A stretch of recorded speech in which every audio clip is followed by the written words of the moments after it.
ఏందని చెప్పి తెలిసొచ్చుకున్నందుకు సంతోషం. వాళ్ళు కూడా వెళ్ళి ఈ విధంగా చేయాలని చెప్పేసి నేర్చుకున్నందుకు కూడా ఖచ్చితంగా సంతోషం తెలియజేస్తూ, రాహుల్ గాంధీ మాట తప్ప మాది కాదు.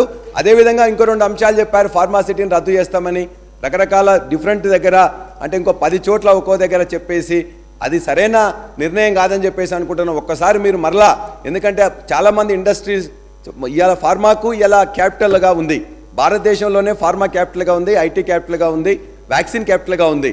దానికి హైదరాబాద్, దాన్ని ఇంకా ఏ విధంగా తీసుకెళ్ళాలి, అందులో ఏమైనా ఉన్నట్లయితే ఇబ్బందులు ఉన్నాయో చూడాలి తప్ప మొత్తం నేను ఫార్మాసిటీ రద్దు చేస్తామనేసరికి మొత్తం ఇండస్ట్రియలిస్టులందరిలో కూడా ఆందోళన ఉన్నది.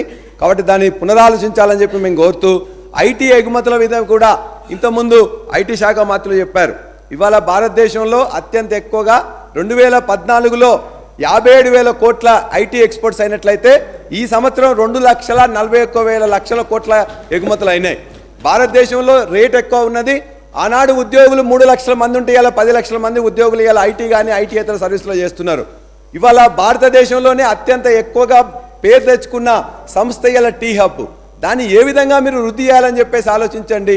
ఇలా మీరు చెప్పారు ఏఐ అని ఒకటి మెన్షన్ చేశారు.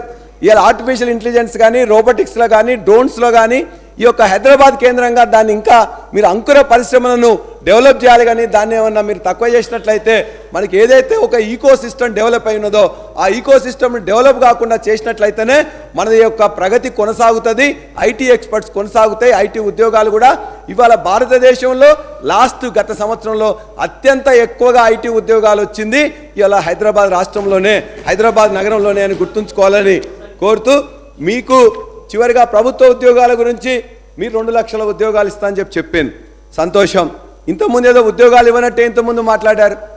అధ్యక్ష, నేను మొత్తం కూడా డీటెయిల్స్ ఏ డిపార్ట్మెంట్లో ఏ ఉద్యోగమో చెప్తామా, కానీ ఏ ఉద్యోగాలు ఎన్ని వచ్చినా చెప్తాం. 1,60,000 ఉద్యోగాలు, 1,60,000 ఉద్యోగాలు 10 సంవత్సరంలో ప్రభుత్వంలో కానీ, ప్రభుత్వ సంస్థల్లో కానీ, సింగరేణి కావచ్చు, జెంకో కావచ్చు, ట్రాన్స్కో కావచ్చు, ఒక 10 సంస్థలు రిక్రూట్ చేసిన ఒక పబ్లిక్ సర్వీస్ కమిషనే కాదు. చాలా మందికి తెలియదు ఎన్ని సంస్థలు చేస్తే అని. 10 సంస్థల్లో అధ్యక్ష నాకు టైం ఇచ్చిందే 10 నిమిషాలు ఇచ్చింది అధ్యక్ష, హాఫ్ అన్ అవర్. ఇవాళ నాకు అధ్యక్ష ఇవాళ ఉద్యోగాలు ఇస్తే నిన్నగాక మొన్న కొన్ని 2 ఉద్యోగాలు వచ్చినాయి అధ్యక్ష. 2 లక్షల ఉద్యోగాలు ఇస్తామని చెప్పారు. సంతోషం. ఆ 2 లక్షల ఉద్యోగాల్లో మనం కూడా ఒకటి, కాంగ్రెస్ పార్టీ కూడా ఒకటి డిక్లేర్ చేసింది. మొత్తం కూడా వాళ్ళ దాంట్లోనే కాంగ్రెస్ జాబ్ క్యాలెండర్ చెప్పేసి పబ్లిక్ సర్వీస్ కమిషన్ది ఫస్ట్ గ్రూప్ 1 ఎగ్జామినేషన్ ఫిబ్రవరి 1కి నోటిఫికేషన్ ఇస్తామని చెప్పాను. మేము చెప్పలే అధ్యక్ష, మీకు గుర్తు చేస్తూ ఉన్నాం. ఫిబ్రవరి 1 8 రోజులు అయింది కాబట్టి మిమ్మల్ని అది గుర్తు చేస్తూ